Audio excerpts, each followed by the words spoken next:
Święty Mikołaju, chciałbym dostać pod choinkę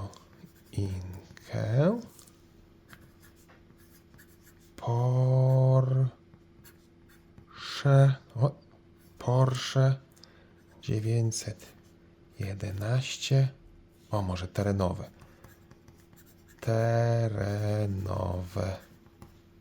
w nawiasie Dakar, może narysuję nawet, żeby było.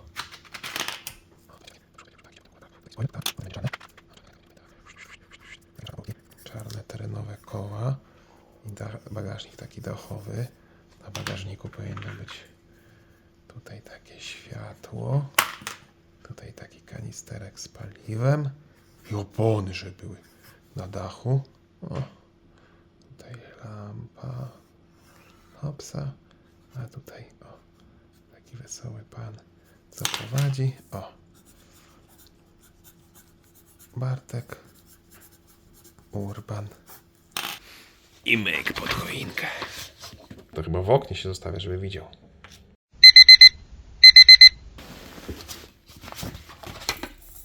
Jest. O tych. A to grubasek. Oszukał mnie i dał.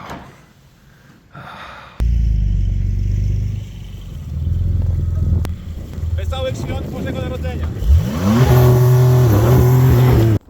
Cześć, Bartek Urban. Zapraszam do testu Porsche 911. 911. Ta liczba oczywiście kojarzy się z jednym. Z numerem linii autobusowej jeżdżącej z dworca w Katowicach do pętli Wczerać-Wojkowicka. Oczywiście żartuję, bo 911, czy tam 911, to przede wszystkim numer alarmowy w Ameryce Północnej i części Ameryki Południowej. Dobra, koniec żartów. 911 to najsłynniejszy samochód sportowy świata. Koniec, kropka. I co ciekawe, to auto inaczej by się nazywało, gdyby nie Peugeot. Tak, Peugeot. Otóż Porsche w 1963 roku nazwało następcę modelu 356 jako 901, po czym otrzymało przyjacielską, ale jednak dosadną prośbę od Peugeota, że tylko oni, czyli Francuzi, mają prawo do 3-cyfrowych nazw samochodów z zerem w środku. A jako że Porsche wyprodukowało już 82 sztuki 901 i miało też mnóstwo emblematów, które były tworzone z dziewiątki, zera i jedynki, to stwierdziło, że najtaniej będzie wyrzucić zero i zastąpić je jedynką, które i tak już były wyprodukowane. Tak właśnie powstała nazwa Porsche 911 i chyba śmiało mogę powiedzieć, że tak powstała legenda. 911 produkowana jest od 1964 roku, czyli niemal od 60 lat. Przez 60 lat doczekała się 8 generacji i niezliczonej ilości wersji. Ostatnia generacja nosi kodowe oznaczenie 992 i została zaprezentowana w 2019 roku.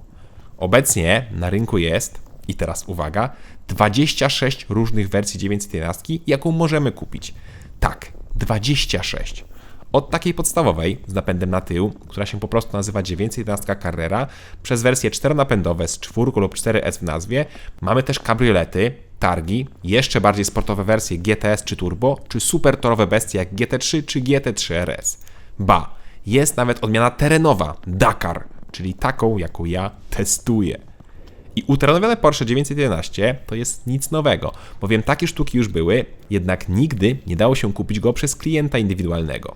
Zresztą w 1984 roku Porsche 911 Carrera 3.2 generacji 930 po raz pierwszy dostało napęd na 4 koła i po raz pierwszy wygrało wyścig Paryż-Dakar. I właśnie to wydarzenie ma upamiętniać nowa 911 Dakar. Ba, jest nawet pakiet Rally Design, który ma niemal to samo malowanie, co zwycięska ekipa z 1984 roku. Ale testowany model jest jeszcze bardziej specjalny. Specjalny, bowiem pełna jego nazwa to Porsche 911 Dakar Red 58 Special.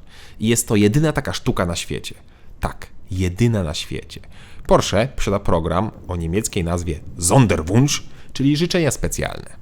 I dosłownie jest to program, który pozwoli przemienić każde nasze Porsche w dowolną konfigurację. Mówiąc dowolną, mam na myśli, że na przykład jak zażyczymy sobie, żeby auto miało nowe części, to w Porsche nam je zrobią. Czyli nie tylko inne kolory czy naklejki, ale nowe części, indywidualne emblematy, no wszystko, na co mamy tylko ochotę. Wystarczy mieć gruby portfel i grubą cierpliwość. Cierpliwość, bo taki projekt trwa nawet 2 lata, a gruby portfel, bo spokojnie możemy podwoić wartość początkową auta. Jeśli budujemy auto one-off, czyli jedyne na świecie, to najpierw rok trwa faza koncepcyjna, a dopiero kolejny rok jest budowany zgodnie z koncepcją. I właściciel pojazdu jest jakby kierownikiem budowy, wszystko jest z nim uzgadniane i wedle jego rzeczy robione. No coś niesamowitego. Niesamowita jest też cena, ale o tym będzie pod koniec testu. Teraz jeszcze jeden niesamowity fakt. Otóż odmiana Red 58 Special powstała, żeby uczcić Polaka, Sobiesława Zasadę, który wygrał odcinek w Australii maratonu Londyn-Sydney, jadąc niemal 55 lat temu 911 w bardzo podobnym malowaniu. W całym maratonie uzyskał 4. miejsce, czyli niestety najgorsze dla sportowca, ale i tak był to ogromny sukces. I dziś to malowanie oraz część elementów została odtworzona właśnie dzięki programowi Sonderwunsch. Co ciekawe, auto zostało ręcznie pomalowane, tak samo jak i ręcznie namalowano napis Poland czy numer 58 na drzwiach. To nie są naklejki. Ba, takich akcentów indywidualnych na całym tym aucie jest około 50, gdzie mamy nawet autografy samego Sobiesława Zasady. Świetna robota z tą konfiguracją. A, i taka mała namiastka, jak gruby trzeba mieć portfel, to wedle specyfikacji, którą otrzymałem razem z tym autem, to ta naklejka tutaj, o ta tu mała okrągła, kosztowała 40 000 złotych. A niestandardowa plakietka Red 58, tu z tyłu na klapie, 117 000 złotych. Tanio, prawda? Ale już samo 911 Dakar w podstawie wygląda świetnie. To, co zrobiło Porsche, to wzięło na warsztat model 911 GTS 4, podniosło go o 5 cm, zmieniło zawieszenie i dorzuciło koła na oponach All Terrain. I te koła z taką oponą wyglądają świetnie. I co ciekawe, z tyłu jest 20 cali, a z przodu 19. Dodatkowo mocowanie silnika jest w wersji GT3, żeby auto było sztywniejsze, a maska jest częściowo z włókna węglowego i ma wloty, żeby było lżejsze. A żeby było cięższe, to my możemy dokupić w opcji bagażnik dachowy z LEDowymi szperaczami firmy Osram. Szkoda tylko, że nie potrafiłem włączyć tych szperaczy, albo po prostu nie działały. No i druga uwaga, lakier z felg niestety już schodzi, ale wiem, że to auto było upalane po piachu i kamieniach, więc to chyba normalne. I na ten bagażnik możemy rzucić karnister, czy koło i łopatę. Wszystko oczywiście da się kupić jako opcję w konfiguratorze Porsche. W serii za to Dakar ma pełen pakiet czarnych plastików ochronnych w koło nadwozia oraz wywalono tylną kanapę i wrzucono kubły. Kubły, które możemy zamienić za darmo na zwykły podgrzewany fotel. A w drugą stronę, to do GTS-a da się dokupić te same kubły za 27 600 zł. Z tym, że jak mamy zwykłe fotele w Dakarze, to wtedy nie możemy mieć klatki bezpieczeństwa, a taka opcja też jest i ja taką opcję mam. Jeśli faktycznie mamy się tym autem ścigać, to klatka jest obowiązkowa i te kubły też. Z tym, że te kubły są naprawdę twarde, tak twarde i ja po dłuższej trasie miałem ich już nieco dość. Albo mam zbyt kościstą pupę, no sam już nie wiem, ale wolałbym chyba zwykłe fotele. Chociaż te wyglądają obłędnie i mają karbonowe wykończenie z tyłu. Ach, te dylematy. A i wsiadanie i wysiadanie do tych kubów jest super ciężkie. To, co mnie natomiast zdziwiło, to regulacja wysokości i to elektryczna. To się rzadko kiedy zdarza w tak wyczynowym aucie z wyczynowymi kubłami. Nie mamy za to regulacji oparcia, które zawsze jest w tej samej płaszczyźnie.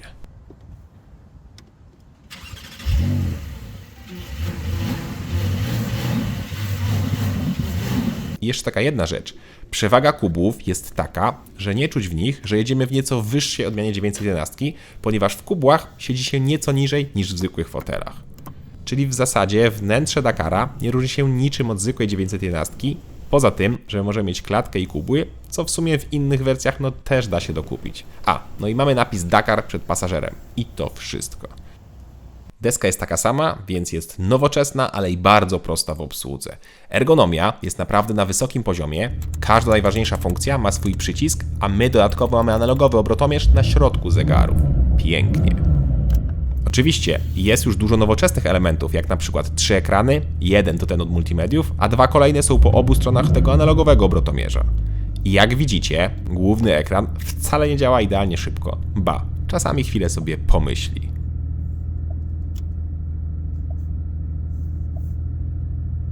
Zegary cyfrowe pod tym względem działają nieco lepiej. A najlepiej działa na moje nerwy to Piano Black na tunelu środkowym. No na co to komu potrzebne i to jeszcze w takim aucie. To sprawdźmy pozostałe materiały i spasowanie.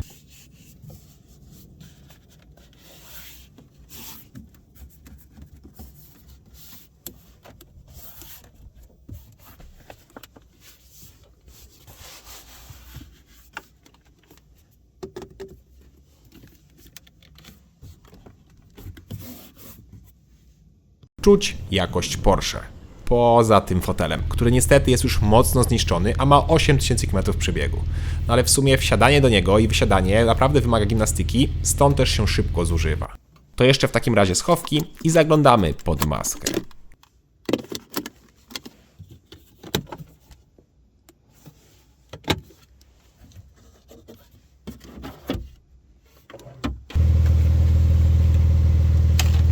To znaczy zaglądamy do bagażnika, który jest maską, bo przecież dostęp do silnika jest od tyłu. A, w sumie nie pokazałem jeszcze bagażnika. Ten jest dokładnie taki sam jak w zwykłej 911, czyli ma 128 litrów pojemności. W moim egzemplarzu dostałem jeszcze dodatkowe gadżety. W tej dużej torbie były kosmetyki do mycia ręcznego samochodu, a w mniejszej są klucze i części. No świetna sprawa. Jedyne, czego nie mogłem odszukać, to podnośnik, co jest nieco głupie, bo mamy koło na dachu, a nie mamy podnośnika? Rozumiem, że jak na Saharze rozwalimy koło, to dzwonimy po asystans. Sprytne. Nie no, ale poważnie, tutaj nie ma podnośnika? No chyba, że ja go nie potrafiłem odszukać. Jak tak, to przepraszam.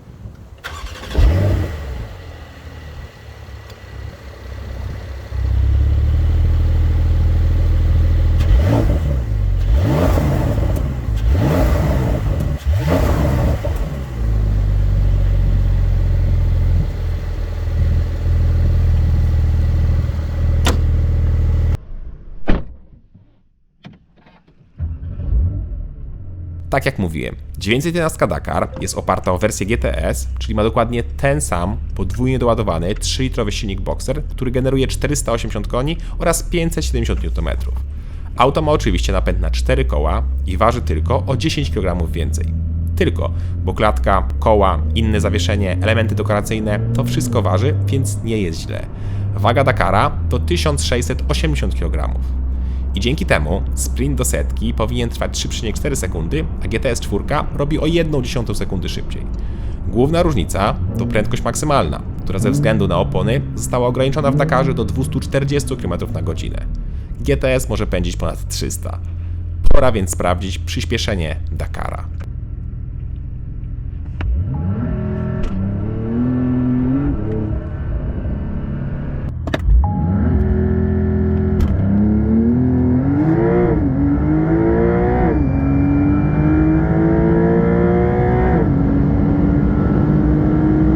Wynik to 3,5 sekundy. I co ciekawe, auto ma też procedurę startu terenową, czyli możemy ruszyć z procy, na przykład na piachu czy tam szutrze. Niestety, warunki jak widzicie mocno mnie zbombardowały i nie sprawdziłem tego w terenie.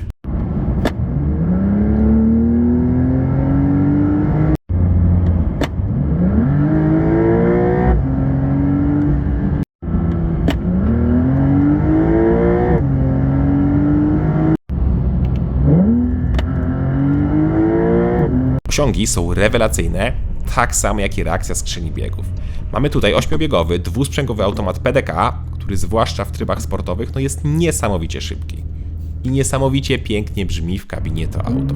W związku z tym, że nie mamy kanapy, jest tylko klatka bezpieczeństwa, to auto jest moim zdaniem znacznie głośniejsze niż GTS i tym samym nasze doznania są jeszcze lepsze.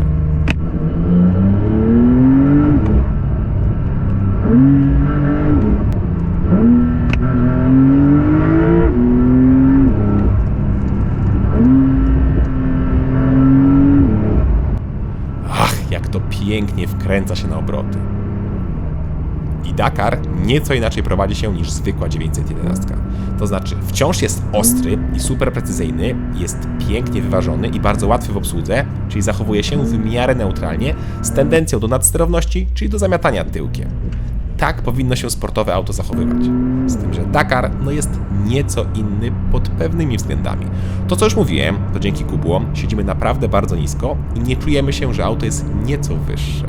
To dopiero czuć na nierównościach i na zakrętach, bo auto nieco się wychyla, a z drugiej strony świetnie wybiera takie pospolite polskie dziury czy uskoki na asfalcie. Miałem wrażenie, że to auto jest stworzone na dziurawe polskie drogi, no tak przyjemnie się jeździ po wybojach. To, czego też się nie spodziewałem po Dakarze, to cisza.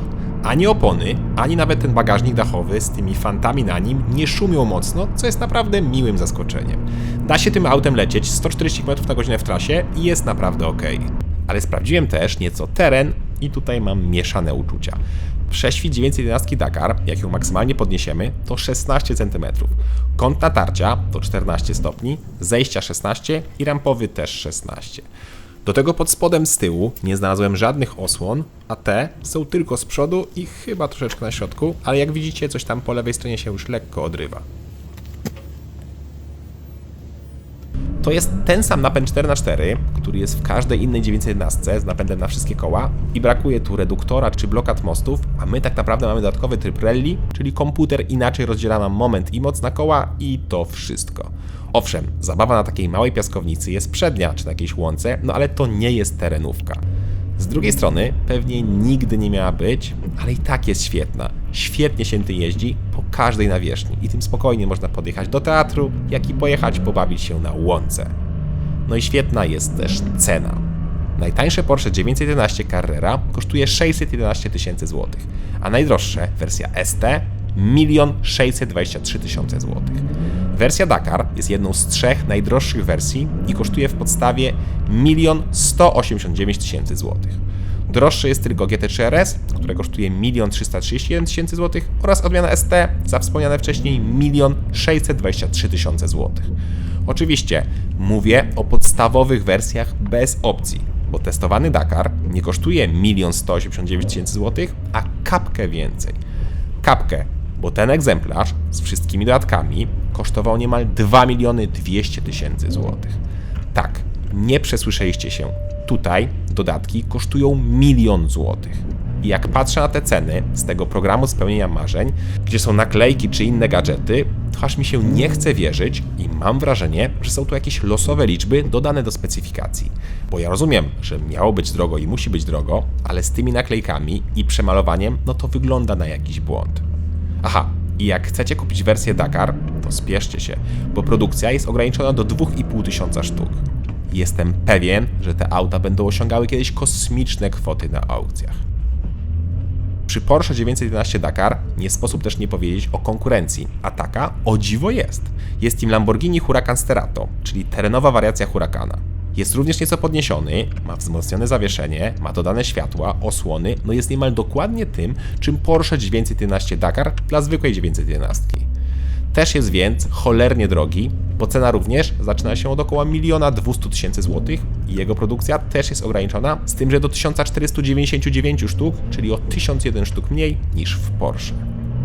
A podsumowanie Porsche 911 Dakar może być tylko jedno. Życzę Wam wszystkim takich prezentów pod choinką i jeszcze raz wesołych świąt Bożego Narodzenia, dużo zdrowia, miłości, radości i spełnienia zwłaszcza motoryzacyjnych marzeń. Porsche 911 Dakar to auto, którego nikt nie potrzebował i jest kompletnie bezsensowne, kosmicznie drogie i ani nie jest idealne w terenie, ani nie jest idealne jak auto sportowe. Ale właśnie dlatego jest cudowne. Jest jedyne w swoim rodzaju i dlatego jest cudowne. Cześć! Cześć! Bartek Urban, wesołych świąt Bożego Narodzenia!